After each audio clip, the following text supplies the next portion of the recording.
Dominic.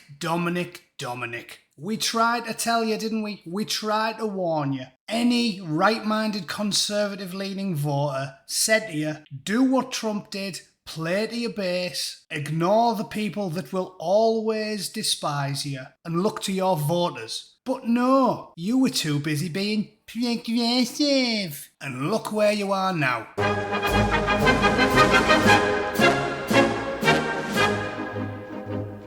The most amusing thing about this resignation is how timid and limp-wristed his apparent bullying was. When I heard he'd resigned, I expected to read a transcript and it would be something like Dominic Raab marching into a meeting room and saying, "Listen to me, you useless, tardy, foul-smelling, incompetent drones. If you don't start doing as you're told, I will fold you up like a deck chair and roger you until your eyeballs bleed." But he didn't. Sounds like he should have. So, joking aside, let's see what he actually said and see if you, dear listener, are of the same opinion as the Bootneck and think that all Dominic Raab did was speak like a normal boss should speak to a normal employee. The idea that slightly berating incompetent employees is bullying is one of the most laughable things I've ever heard. So what did he say exactly? Dominic Raab Bullying Report, key findings at a glance. Adam Tolley was asked by the PM to investigate the complaints by 24 people. Mr. Tolley found a description of bullying had been met, but he did conclude that Mr. Raab didn't intend, by the conduct described, to upset or humiliate, nor did he target anyone for a specific type of treatment. So all he did was add a pop at employees that weren't doing the job properly, yeah? Didn't target anyone, didn't take anybody's dinner money, didn't give anyone an atomic wedgie, or flush anybody's head down the toilet. And all school bullies get his lines. Couldn't we just get him to write, "I'll be slightly more polite to our incompetent civil servants" 50 times on a blackboard? Ooh, not allowed to call it that anymore. Ebony chalk receptacle. One complaint said he was intimidating and persistently aggressive during a meeting. Raab described people's work as useless and woeful. Woeful? I've called people's work woeful dozens of times. I've said a lot worse than that. And I've never had a complaint against me, ever. Which makes me think, maybe the people pushing this are, as we've told, our idiot conservative politicians, the civil service, the mainstream media, and these judges and QCs are activists because Tony Blair squared it away, so all of the people going to the good universities get trained to be brainwashed little robots, and then they all take the high positions, which require degrees, and come to 2023, everybody in a position of power is a woke ideologue, and their politics affect everything they say and do. That's why all of these inquiries are a wash. The report cites one example where he described some work as utterly useless and woeful. What's he supposed to say? It's awful in the nicest possible way. Well, I can't use any of it, but you did a bloody good job.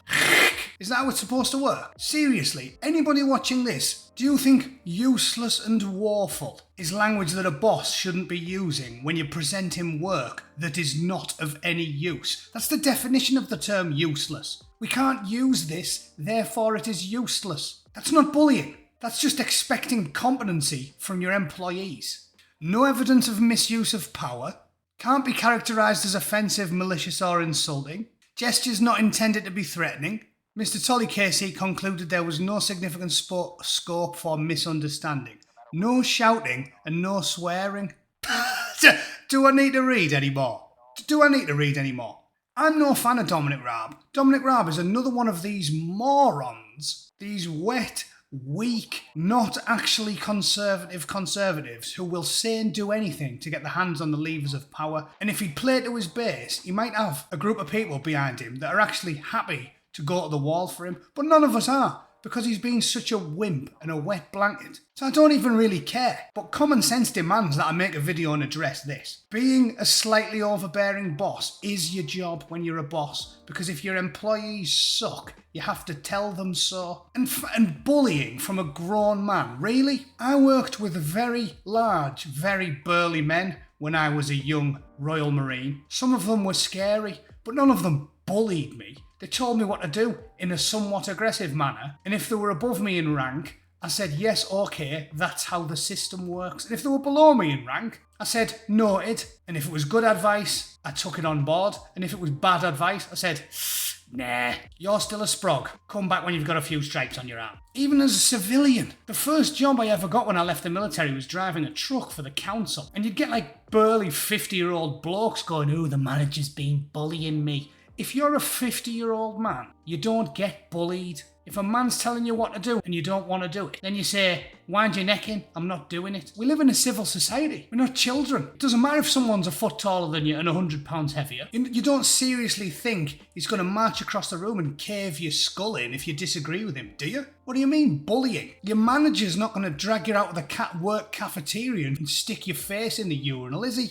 My God, this disgusts me. It disgusts me that our entire civil service is completely inept. Philip Rutnam and his mates basically were complicit in the death of British women and children with the Manchester Arena bombing because they gave permits to all of the bombers' family. And when Priti Patel tried to do something about it, he sued the state, got a 300 grand golden handshake, and then blocked me on Twitter.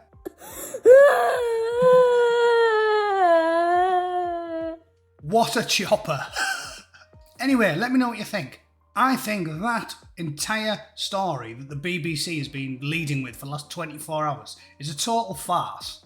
Dominic Raab is another wet blanket, and I can't imagine him bullying anyone. And mildly critiquing, without foul language or threats, an employee's shoddy work is the bare necessity for having a functioning company, country, or corner shop. It's completely ludicrous, and it just goes to prove what I've been saying for years. We do not live in a meritocracy anymore. The civil service is just a collection of thinly veiled activists, and Britain is broken as a result of it. Anyway, let me know what you think. Do you think we live in a meritocracy? Because I know I don't. At this rate, we're going to have blind, one-legged sprinters on the Olympic team. I mean, it's getting beyond a joke. But let me know what you think. Thanks for watching, ladies and gentlemen. Have a fantastic weekend, and I will see you all for a live stream on Monday. Cheers.